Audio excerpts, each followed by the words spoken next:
Estás escuchando El Dollop, parte de All Things Comedy Network. Este es un podcast bilingüe de historia americana en el que cada semana yo, Eduardo Espinosa, le contaré un suceso histórico a mi amigo José Antonio Badía, que no tiene ni idea de qué va a tratar el tema. Y hoy toca otra vez un smallop.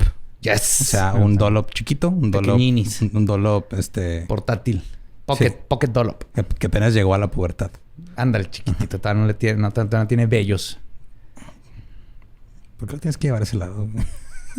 Es así, pues, nacemos sin vellos. Ok. El agua con radio funcionó bien hasta que se le cayó la mandíbula. ¿En qué ojo me pongo el parche? Malditos salvajes incultos. Pagaba 25 centavos a los niños de la localidad por cada perro o gato que le llevaran. No, espérate, ¿qué? El parque se hizo consciente. El parque probó la sangre, güey. Yo necesitaba de que se bata. Lo bueno es que nada más te trabas cuando lees, ¿verdad? Sí.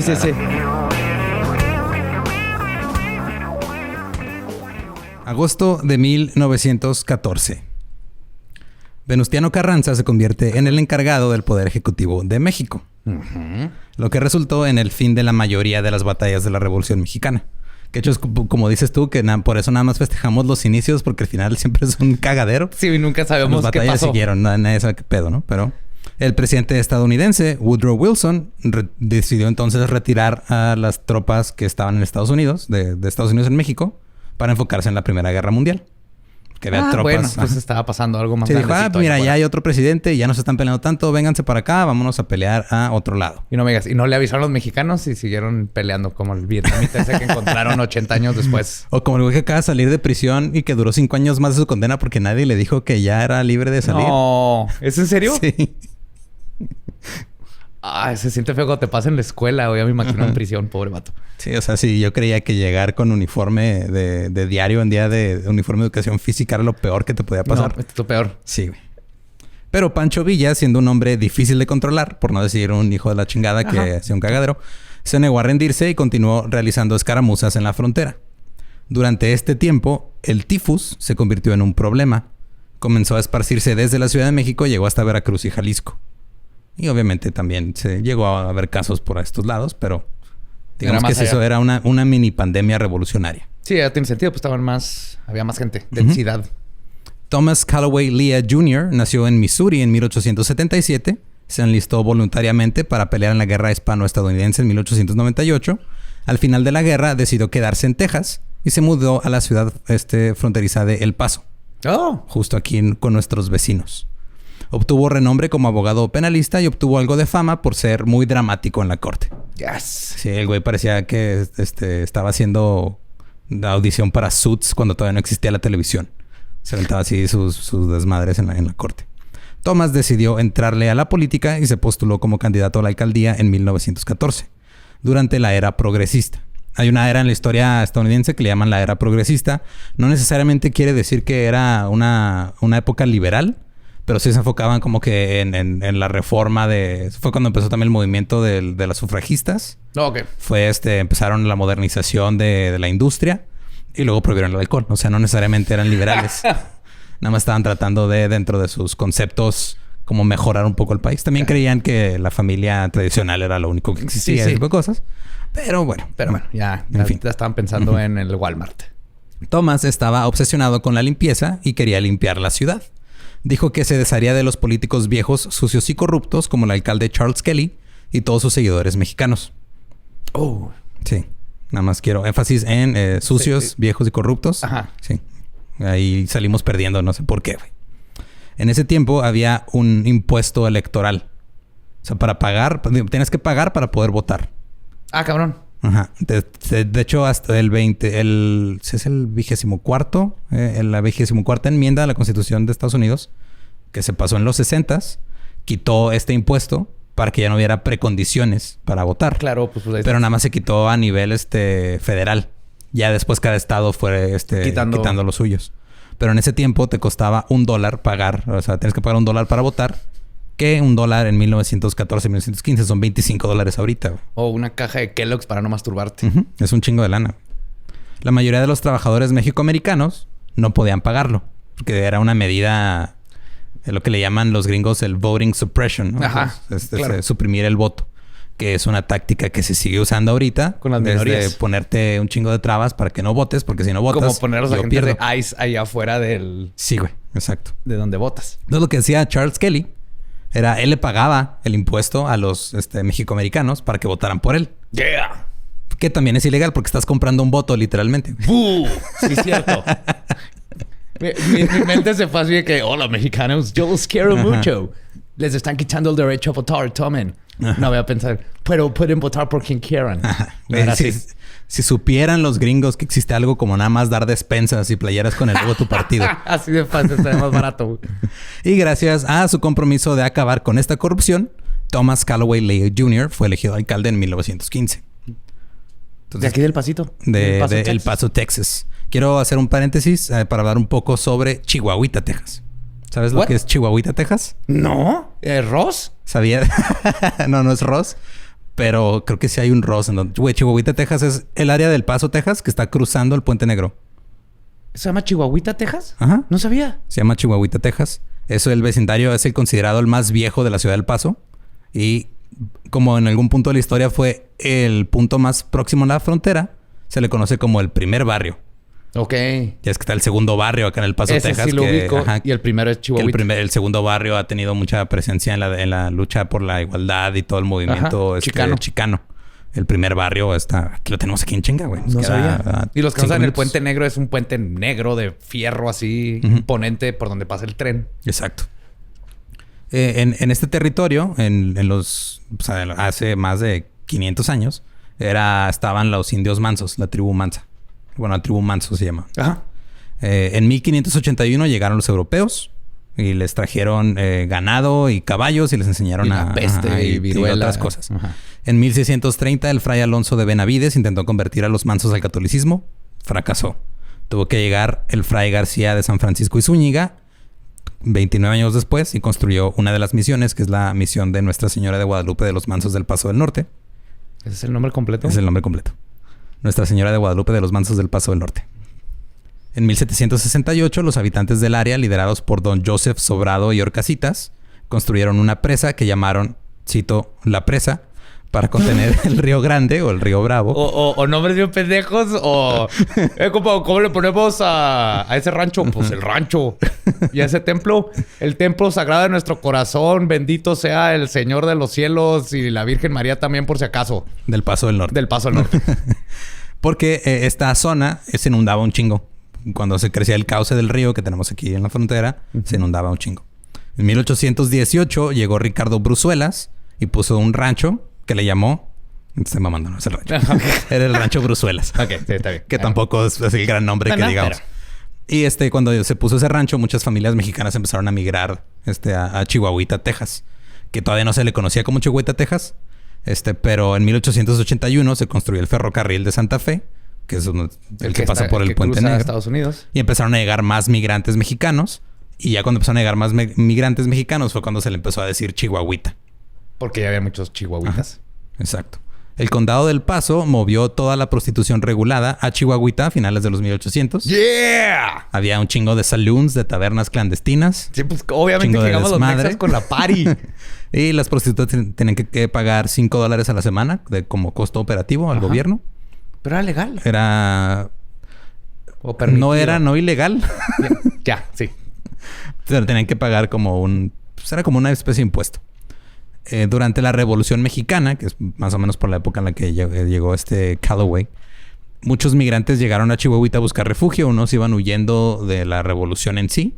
Otros de Pancho Villa. Otros iban huyendo de Pancho Villa. Otros iban huyendo de la persecución de los carrancistas. Porque ya los carrancistas se habían ido contra Villa y toda esta gente que ya eran vistos como... Que lo apoyaron. Rebeldes. Simón ya era como un rebelde de que, si te tiré paro... Porque Pancho Villa le tiró paro cuando le convenía.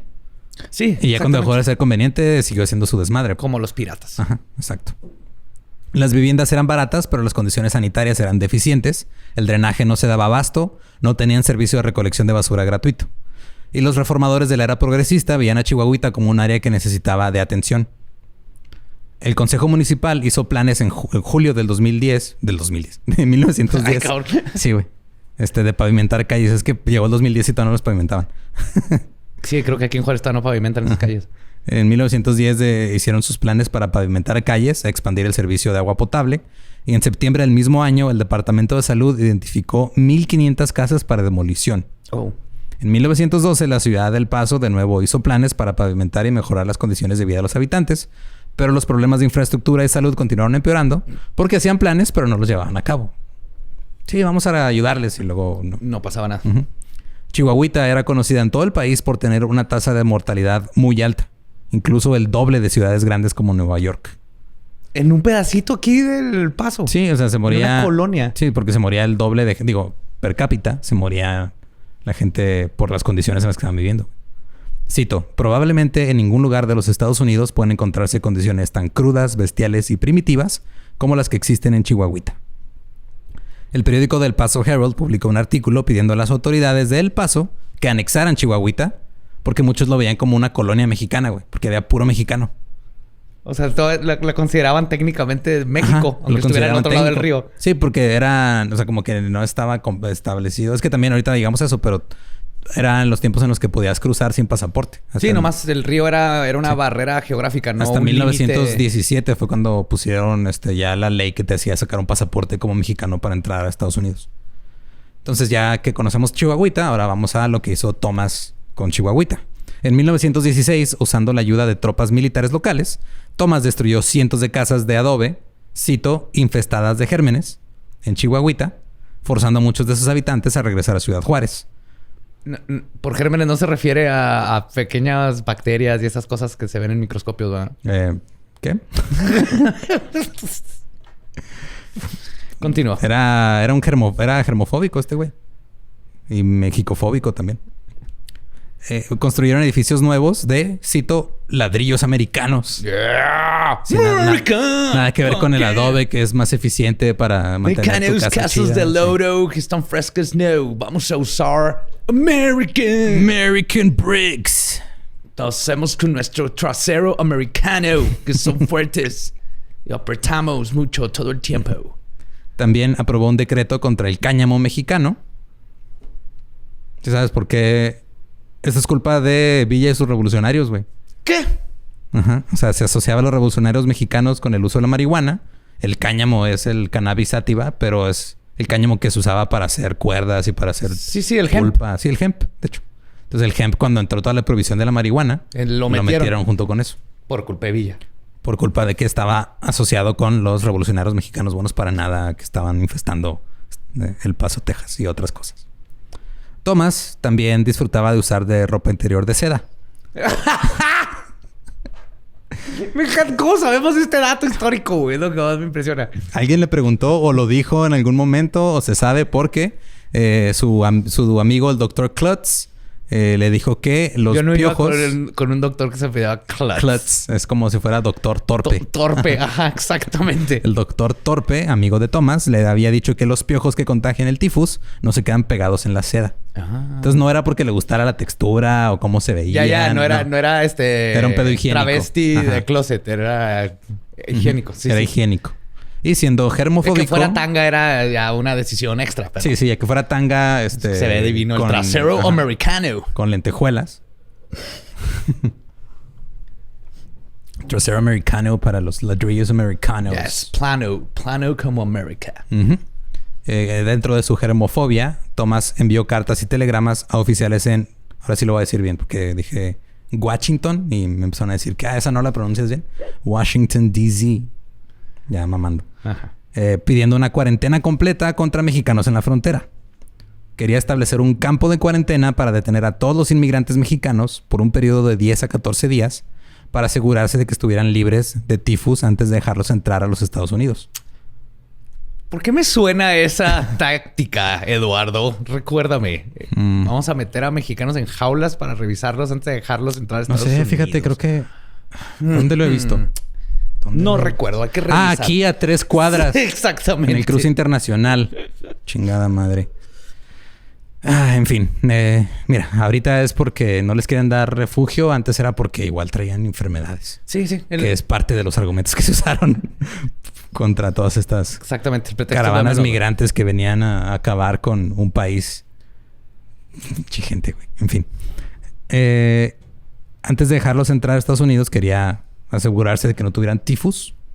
Que ahora deberíamos nosotros poner un campo de COVID. 50,000 en un día.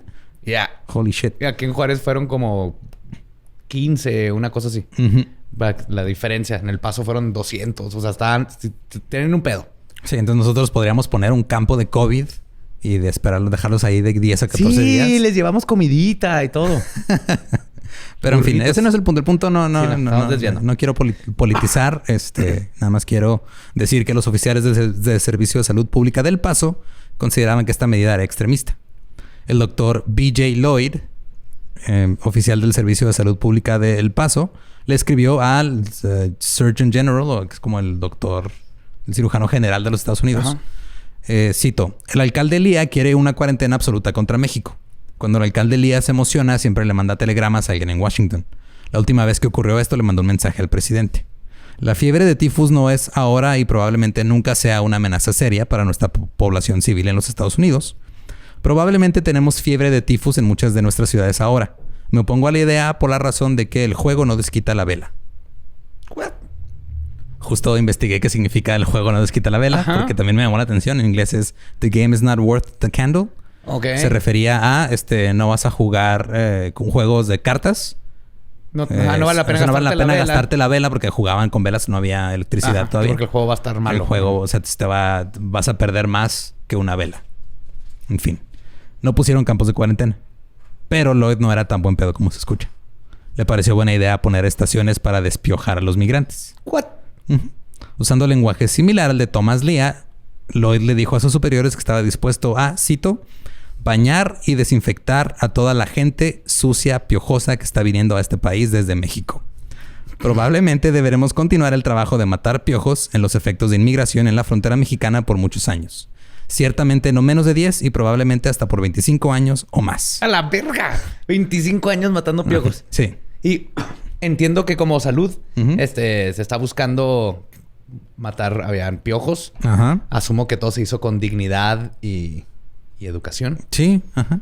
Sí. Cuando te refieres a toda una población como sucia y piojosa, obviamente te preocupa su dignidad. Ajá. Es obvio, güey. Todo esto salió bien. Los mexicanos que cruzaban la frontera no eran considerados ilegales en los Estados Unidos. Como dije hace rato, en 1917 fue cuando se impuso esta nueva ley que ponía barreras de entrada. Y era sacar pasaporte y tenías ya que tener como comprobantes de ingresos, de nivel de educación y ese tipo de cosas. En 1917 hubo alrededor de 30,000 casos de tifus en Estados Unidos. En El Paso se reportaron 3 fatalidades relacionadas a esta enfermedad. Aún así, los oficiales fronterizos adoptaron la política de sanitizar a los inmigrantes en una estación en El Paso. Esta política aplicaba a todos los mexicanos que entraban a Estados Unidos por El Paso y se extendió hasta el cruce de Nuevo Laredo. Ay, güey.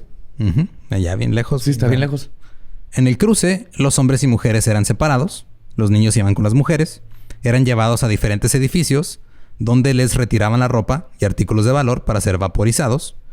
Otros objetos como zapatos, sombreros y cinturones eran expuestos a gas cianógeno. Luego los inspectores revisaban a las personas desnudas para ver si traían piojos. Ajá. Enfocándose en, cito, las partes peludas. El cuero cabelludo, axilas, pecho y genitales. Claro. Si encontraban algún piojo en los hombres, les cortaban el pelo. ¡Ay, güey! ¡Me asustaste! ¿Por qué no usaste la palabra cabello, güey? Les cortaban el ahí mi cerebro dijo... Es que no nada más era... Supone que cabello es el de la cabeza, pelo puede ser en cualquier lado, ¿no? Sí, no pero sé, era para no asustarme. Creí que ibas a terminar ne. No. O sea... Así, no, oficial, son chancros. Se lo juro, son chancros. Todo chido. Fui con estas prostitutas bien chidas que tienen que pagar $5 y me dieron chancros. Ya, fuiste con la Brittany. Sí, Brittany y Rubí. Sí. Vale la 2 pena. por 1. Vale la pena agarrar chancros con esas dos.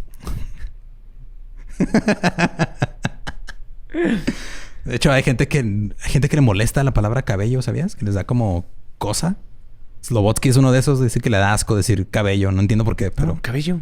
Tal vez porque no tiene, tuvo que pagar un chingo por él, pero eso ya es... Yo lo que no entiendo es porque cabello es con B grande. Ajá. Pero bello, de vello púbico, es con V. No tiene sentido. Si alguien puede resolver ese desmadre etimológico, por favor, son de esas cosas que te despiertan a las 3 de la mañana y no puedes volver a dormir. En fin, el pelo de las mujeres era rociado con una mezcla de vinagre y queroseno. Lo enredaban en una toalla y lo dejaban 30 minutos para despiojarlas. Y regresarte, quitarte las raíces. Para todo, güey. Era provocarte tumores cerebrales, todo lo, o sea, queroseno. Todo el kit. Exacto, queroseno.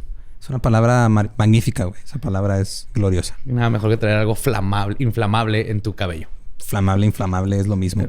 Es otras de esas palabras. Ya regresados a las etimologías. Técnicamente es inflamable, pero in significa que no flama y debería ser nomás flamable. Ajá. Pero bueno. Después eran reinspeccionados o inspeccionados. Si encontraban algún otro piojo, se repetía el proceso. Cuando los inspectores declaraban que habían pasado la prueba de piojos, la gente desnuda era llevada a un área de lavado donde lo rociaban con un jabón líquido hecho de trozos de jabón y aceite de queroseno. Luego les daban su ropa sanitizada, eran evaluados por un supervisor, vacunados y les entregaban un certificado de que habían completado el procedimiento. Y lo ya puedes ir por tu pinche Hot Pocket, güey. Que eso ibas así nomás de un puto Hot Pocket. Después de todo eso, podían entrar al edificio de inmigración y naturalización para ser procesados. Ya podías llegar a decir, sí, vengo por mi Hot Pocket. Sí. Y obviamente era un procedimiento horrible. Una mujer que trabajaba como empleada doméstica en El Paso durante la Revolución dijo que se sentía humillada por ser tratada como una mexicana sucia. Dice que en una ocasión los oficiales pusieron su ropa y zapatos en una secadora grande y sus zapatos se derritieron. Que es algo muy común. Aquí se da mucho. Mi abuela era empleada doméstica. Ella cruzaba todos los días al Paso, limpiaba oficinas, limpiaba casas. Se da mucho. Yo no estoy hablando de la Revolución, estoy hablando de los 80, 70. Sí, era bien común el viceversa. Uh-huh. Más de 127,000 mexicanos fueron despiojados en el Puente Internacional Santa Fe en 1917. Son un chingo de piojos. Uh-huh. Y 28 personas murieron quemadas en un cuarto de desinfección en la cárcel del Paso. Por el puto queroseno, no amigas. Sí, porque alguien prendió un cigarro. Eso iba a decir. Eso iba a decir, güey. A mí me hubiera pasado, güey. ¿Tú qué haces? No, sí, estoy esperando que se seque esta chingadera para ir por mis Hot Pockets. ¿Un cigarrito o qué? Sí, a huevo, güey. Traigo hambre. En lo que compro los Hot Pockets, cigarrito de calmar el hambre. Creo que según los artículos que me puse a revisar, porque había diferentes cifras. Había unos que decían que habían sido 16, otros que 18. Pero fueron entre 16 y 18 que murieron ahí mismo. Y los otros murieron por las quemaduras y todo eso. Verga. Esto fue en la cárcel del Paso, donde se los llevaban ya como arrestados por algunas otras cosas. Y allá también los desinfectaban y ahí valieron madre. Aparte del humillante procedimiento, las mujeres se dieron cuenta que estaban siendo fotografiadas a escondidas. No seas mal. Y que las fotos estaban siendo exhibidas en un bar local. Que a escondidas está cabrón en esos tiempos, ¿no? Sí. Fue un balazo. No le pongan atención al... No se muevan. No se muevan porque si no va a salir otro balazo, ¿eh? Si se mueven, otro balazo. Oye, pero no mames, ¿las llevaban a un bar? Las fotos las pasaban en un bar así como... No sé si como tarjetas de Pokémon. No sé si como el Club 15 que está aquí en el centro. Que tiene sus de Playboy. Sí, pegadas. Bueno, no, de antes de Playboy. Sí, de antes. Están bien chidas. Carmelita Torres era una empleada doméstica de 17 años que cruzaba la frontera diariamente por el puente Santa Fe para ir a trabajar. Carmelita Torres. El 28 de enero de 1917, los oficiales le pidieron que se bajara del tranvía para ser lavada y desinfectada con gasolina, pero Carmelita se rehusó y convenció a las otras 30 pasajeras que se bajaran con ella para protestar por la humillación. Carmelita Parks, güey. Sí, de hecho la consideran algunos como la Rosa Parks mexicana, pero no es tan conocida su historia. No, qué chingón. Norteña, así, qué puto, ¿qué? Se cruzaron al lado mexicano y empezaron la protesta. Una hora después ya había 200 mujeres protestando y bloqueando todo el tráfico hacia El Paso. Para el mediodía, la prensa estimaba que sus números habían crecido a varios miles. Puras mujeres, güey.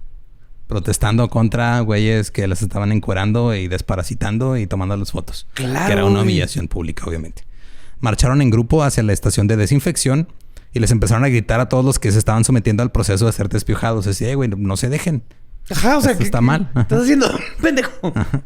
Los oficiales de inmigración y salud pública trataron de dispersar a la multitud, pero las manifestantes respondieron con insultos, piedras y botellas. ¡Yeah, huevo! Estas son las formas, chingao. Y burritos. ¡Vale, culero! El burrito fue sin querer, lo confundí, me lo puedes regresar. Sí. Es milanesa, chingada madre. Un oficial de la aduana fue golpeado en la cabeza. El general Bell, comandante de la base militar de Fort Bliss, ordenó a sus soldados que acudieran a la escena a recuperar el control de la situación. Pero las mujeres respondieron con insultos y mantuvieron el control de la calle. Sí, oficial, tenemos aquí a 1000 mujeres.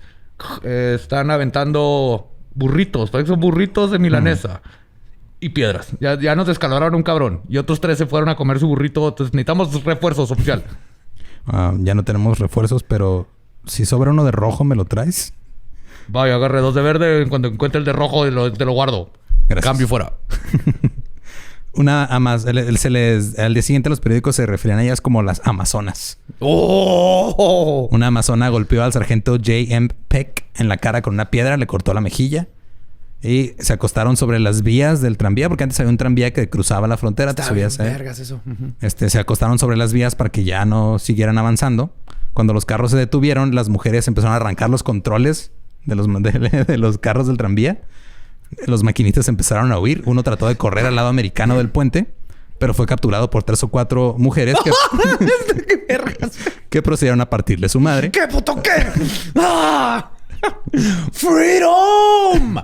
Otro maquinista corrió hacia un restaurante de comida china sobre la avenida Juárez. Y más tarde una mujer le mostró a un reportero 3 controles de tranvía que había arrancado. Como cabezas de... Sí, güey. Mire, güey. Mira lo que hacemos acá en el norte, hijo de tu pinche madre. El Paso Herald, cito: las mujeres tomaron control completo del puerto, prohibiendo cualquier tráfico entre Juárez y El Paso. El general carrancista Francisco Murguía llegó con sus tropas para detener los disturbios. Su caballería era conocida como el Escuadrón de la Muerte. ¡A la puta! Y eran muy intimidantes. Usaban una insignia de skull and crossbones, o sea, el cráneo con las tibias cruzadas. Bien Gestapo de los nazis, ajá. Y eran conocidos por no tomar prisioneros. Oh, shit. Para los que no saben qué significa eso, significa matan a todo mundo. El Escuadrón de la Muerte llegó, sacaron sus sables, los apuntaron a la turba de mujeres, a las que les valió 3 kilos de vulva y respondieron con insultos, piedras y botellas. ¡Oh, güey! ¡Mujeres norteñas! El Paso Herald, cito: los soldados se veían impotentes. Así de... ¿Qué? ¿Tu calaverita qué, pendejo? Tráetela, Jake. Déjate caer, culero. ¡Órale, cabrón! No, qué miedo, güey. Qué miedo. Los entiendo perfectamente, güey. Los entiendo perfectamente. Sí, una turba enardecida de por sí. Sí. No te metes ahí, güey. También, de acuerdo con el Paso Herald, es una nota aparte, pero es interesante. Cito: uno de los hombres que llegó a ver la demostración de las mujeres gritó ¡Viva Villa! Fue tomado prisionero por los soldados carrancistas, llevado a un cuartel militar donde una corte lo sentenció a muerte de inmediato y se reporta que fue ejecutado durante la tarde. O sea, como que siento que estos dos dijeron así: no les podemos hacer nada, son mujeres. ¿Qué dijo ese güey? A ver, culero, ¿qué? ¿Que iba quién? ¿Que iba quién, pendejo? Ya valiste verga, ya valiste verga. Ven, cabrón, ven.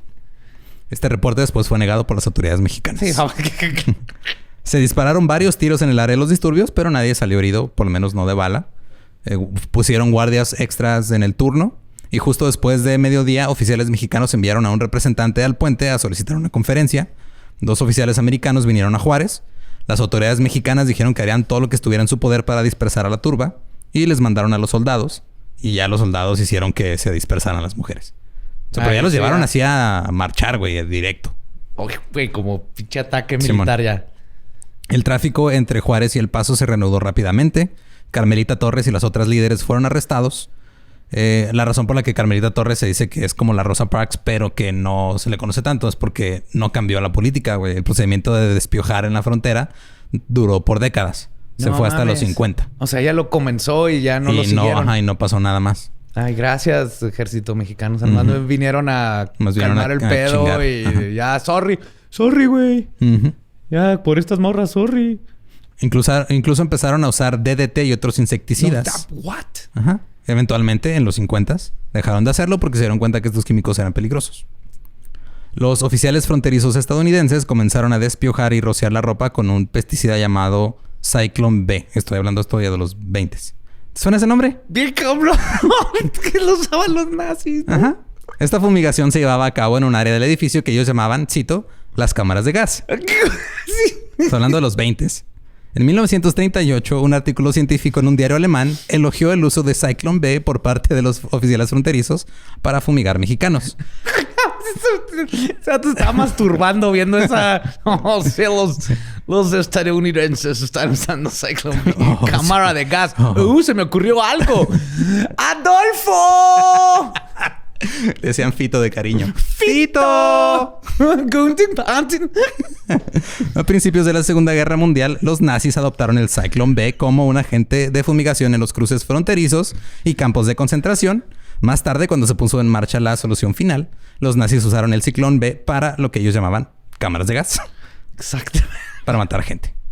Entonces, nuestra frontera es hasta cierto punto, fuimos los conejillos de Indias del arma que mató millones de personas en la Segunda Guerra Mundial, güey. Nada más porque un pendejo decía, ay, me van a pegar los piojos los mexicanos sucios. Con su tanga de seda, Con su tanga de seda. Esa es la historia de los motines del baño. Los motines del baño. Sí, the Bath Riots. Yeah. Y Carmelita Torres, tenía 17 años y hizo todo un desmadre. En unas horas juntó miles de mujeres para protestar contra algo que estaba completamente humillante. Y a huevo que tenían que ser las mujeres que dijeron, ya estuvo, cabrones. Necesitamos una estatua de Carmelita en Ciudad Juárez. Sí, la neta sí. Hay que quitarla del pinche Fray que llegó y hizo que nomás llegó a hacer su y puso cagadero. el nombre culero y poner mejor a Carmelita, güey. Uh-huh. Así es. Con un pie arriba de uno del Death Squad. Y a la otra con los 3 controles de los tranvías atrás de ella, güey. Y todas tirándole un dedo a Villa. Poner una a un lado de Villa, una estatua de Villa y que le tiren un dedo a ese pendejo. Pues gracias por escuchar este Small Up. Nos vemos el lunes con un episodio regular. Recuerden que nos pueden seguir en todos lados como @eldolop con doble L. A mí me siguen como @ninguneduardo. Ahí me encuentran como El Va Diablo. Y recuerden que aquellos que no conocen su historia están condenados a morir de tifus.